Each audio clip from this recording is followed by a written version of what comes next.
पिताश्री, ये मौन रहो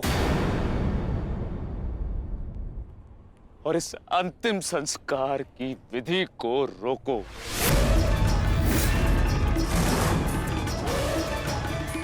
मेरे पुत्रों का अंतिम संस्कार नहीं होगा।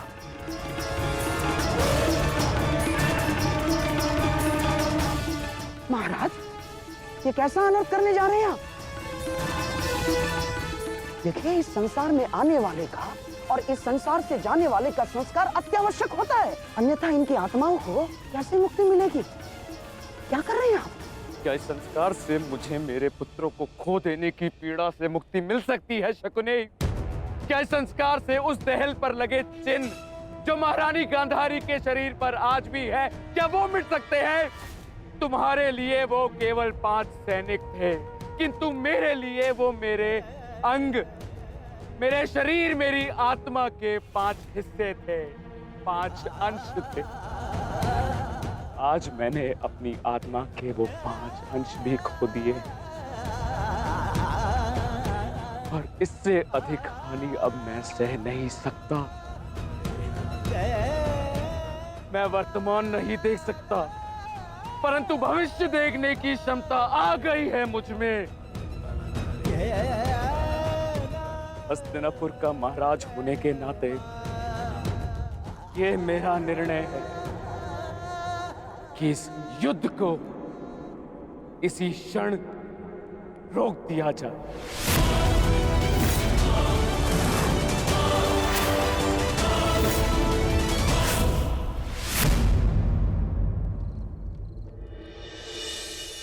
पिताश्री,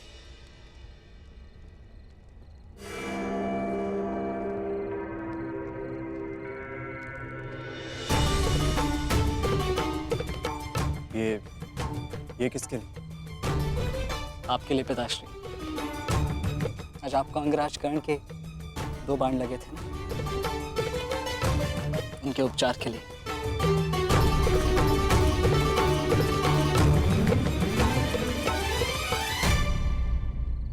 मुझसे अधिक घाव तो तुम्हें लगे हैं पुत्र।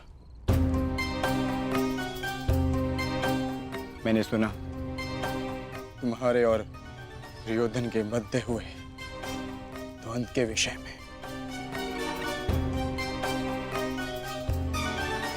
तुम्हें ऐसा नहीं करना चाहिए था अभिमन्यु। दुर्योधन एक दुर्जय योद्धा है, शक्ति में, अनुभव में तुमसे कहीं अधिक। तुम्हें सावधान रहना चाहिए। पिताश्री उचित कह रहे हैं आर्य।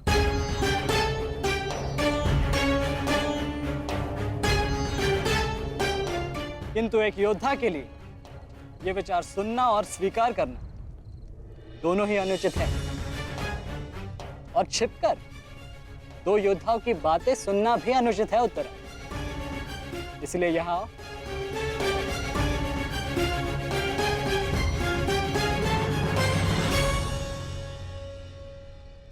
आप ही बताइए पिताश्री, क्या एक पत्नी का अपने पति के लिए चिंता करना अनुचित है? आप कहते हैं तो ये मान जाते हैं, और मैं कहूं तो ये मुझ पे बरस पड़ते हैं।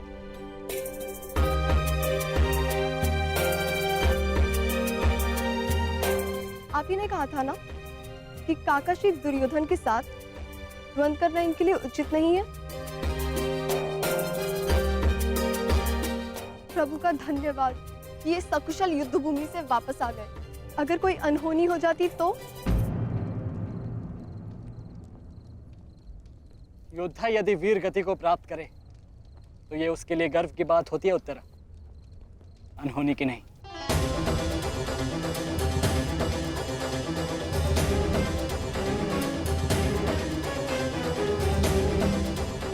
मुझे तुम्हारे साहस और कौशल पर गर्व है पुत्र,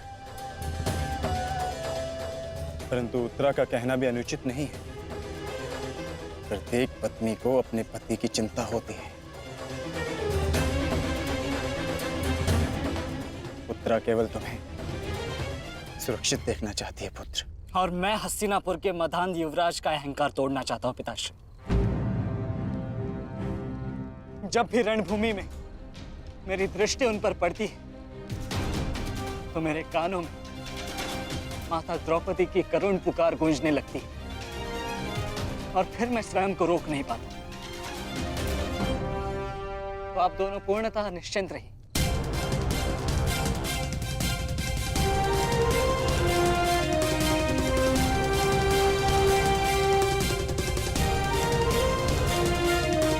क्योंकि मेरी सुरक्षा के लिए माता यज्ञसेनी का आशीर्वाद है मेरे साथ।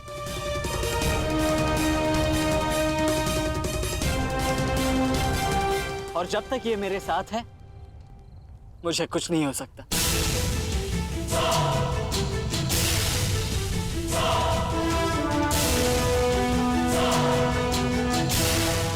आपके तेज के अंश का प्रहार और माता के आशीष की ढाल जब तक मेरे साथ है, मैं काका श्री दुर्योधन के समस्त कौरव सेना का सामना अकेले करने में सक्षम हूं।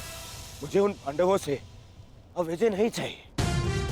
अब मुझे उनसे अपने इन भ्राताओं के मृत्यु का प्रतिशोध चाहिए। अब यदि आपने इस युद्ध में विराम लगाया तो आपके ये 5 पुत्रों वीर वृषसेन, पितामह और अनेक सैनिक उनके इस युद्ध में दिए प्राणों का, उनके प्रयास सब व्यर्थ चले जाएंगे पिताश्री। ऐसा मत कीजिए पिताश्री। रक्त के बदले रक्त लूंगा मैं।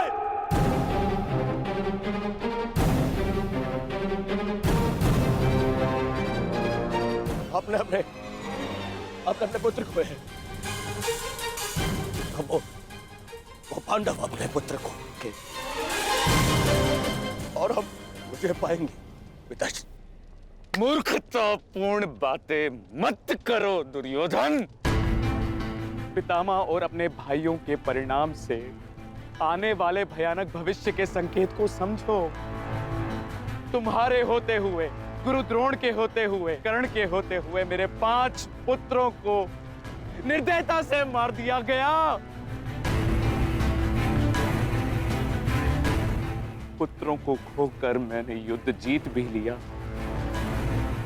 तो भी ये पिता हारा हुआ ही कहलाएगा पुत्र। अब और विनाश मैं नहीं सह सकता। मैं कल ही कुरुक्षेत्र जाकर पांडवों से संधि की याचना करूंगा।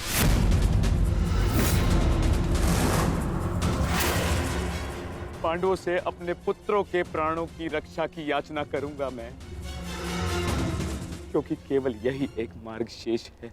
मुझे इस युद्ध भूमि, इस युद्ध से दूर रखने का एक और उपाय है पिताश्री।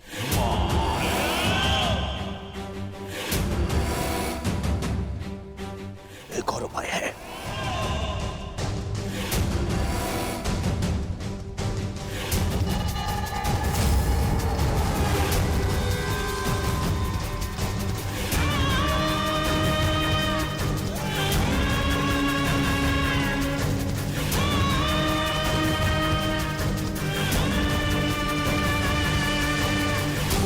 और उपाय ये है कि आप इसी क्षण मेरा वध कर दे। अभी मेरे प्राण हर ले, क्योंकि मैं न संधि करूंगा और न ही याचना करूंगा उन पांडवों के समक्ष।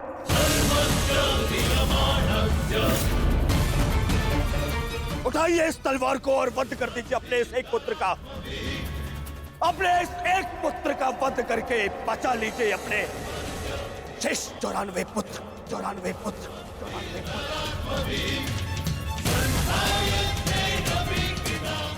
लीजिए और प्रहार करिए मुझ पर। लीजिए, उठाइए इसे और प्रहार करिए अपने इस पुत्र पर, क्योंकि वो अब पांडवों के समक्ष नहीं झुकेगा। मेरे मित्र से पूर्व आप मेरा वध करें। यदि आपको हम पर विश्वास नहीं तो हमें जीवित रहने का कोई अधिकार नहीं। आप मेरा वध करें या हमें एक और अवसर दें। अपने पुत्रों के बलिदान को व्यर्थ मत जाने दीजिए महाराज। युद्ध लड़े बिना पराजय स्वीकारने से तो अच्छा है कि आप अपने हाथों से हमें मृत्यु प्रदान करें। आपने अपने पुत्र के लिए जो स्वप्न देखे हैं, क्या उनमें वो स्वप्न भी सम्मिलित हैं जिनमें वो अपने शत्रुओं के सामने क्षमा याचना करे?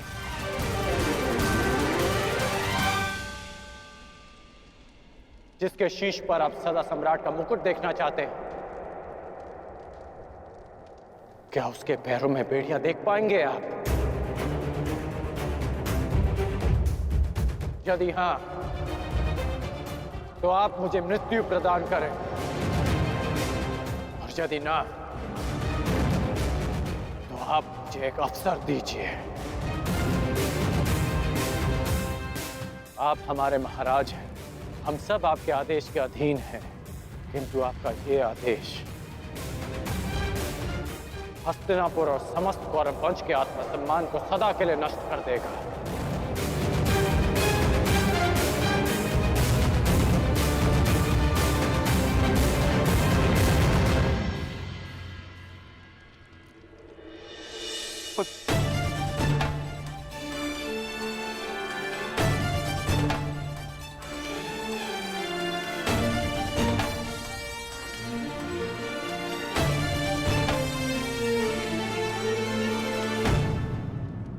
मैं क्या करूं पुत्र? एक पिता के लिए अपने पुत्र की अर्थी का बोझ इस जीवन का सबसे बड़ा बोझ होता है पुत्र,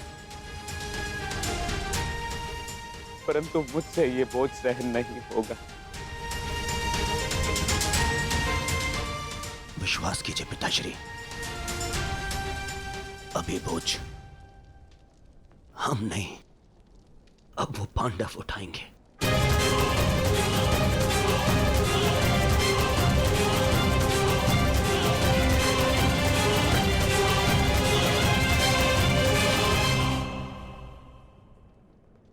आइए पिताश्री, मेरे वीर भ्राताओं को ससम्मान विदा करें।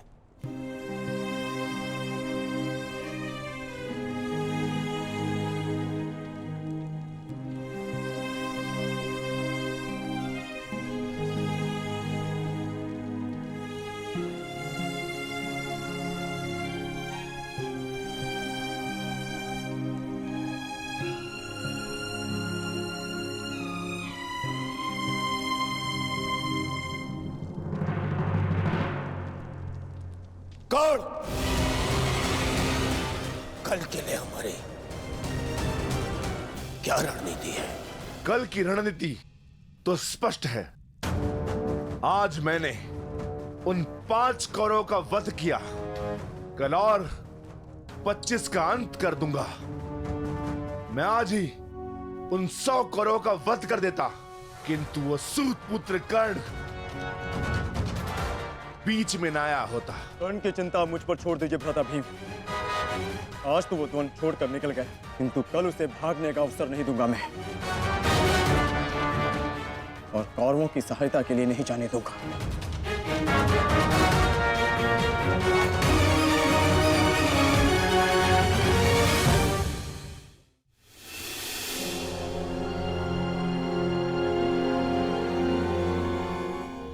महाभारत का 12वां दिन है कल, और उन पांडवों का अंत करना है हमें। समस्या पांचों भाइयों की नहीं दुर्योधन, केवल अर्जुन और भीम की है। उन्हें रोकने के लिए हमें एक योजना की आवश्यकता है। उस भीम को आप मुझ पे छोड़ दीजिए।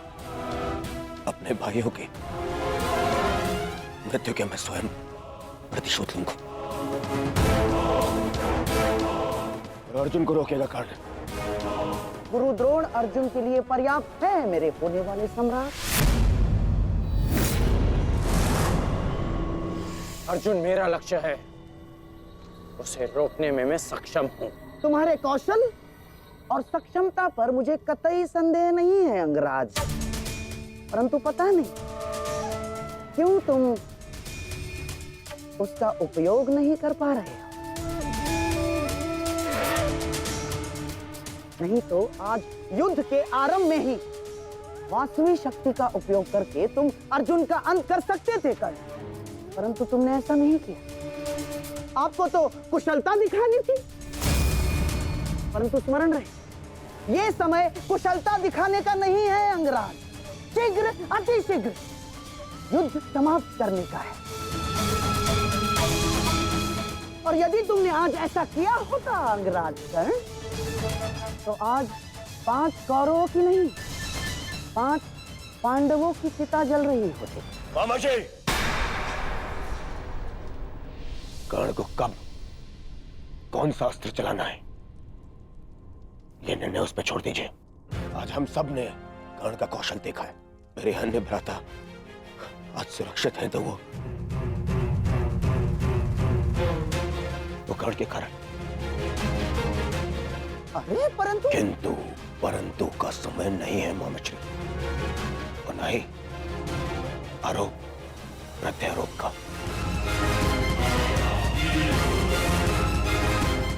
ये समय है साथ रहने का, उनका और उनकी उन उदंड पुत्रों के अंत करने का समय है ये।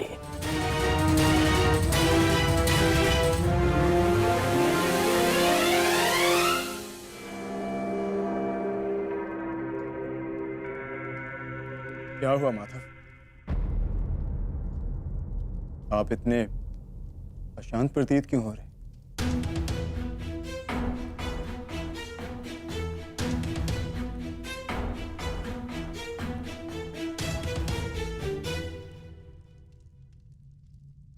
यह अशांति आज के युद्ध के परिणाम की है पार्थ। आज युद्ध में दुर्योधन ने अपने 5 अनुजों को खोया और कल वो युद्ध में इसका प्रतिशोध लेने उतरेगा।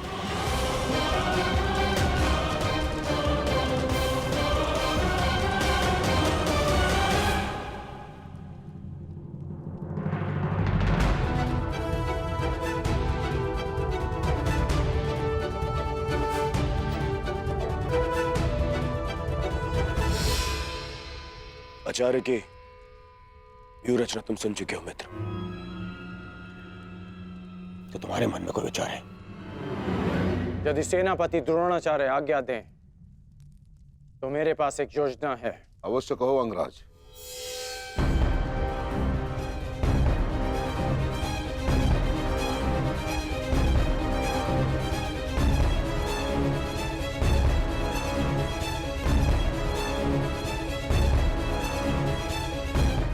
अद्भुत कर्ण, अब उन पांडवों का विनाश निश्चित है। अब उन पांडवों से मैं अपने भ्राताओं की मृत्यु का प्रतिशोध अवश्य लूंगा।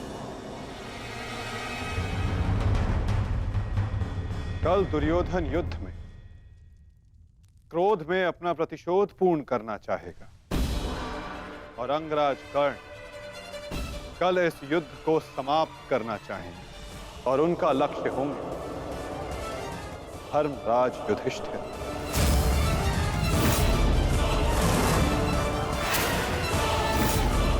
और हम सब का लक्ष्य होगा कौरवों की रणनीति को तोड़ देना।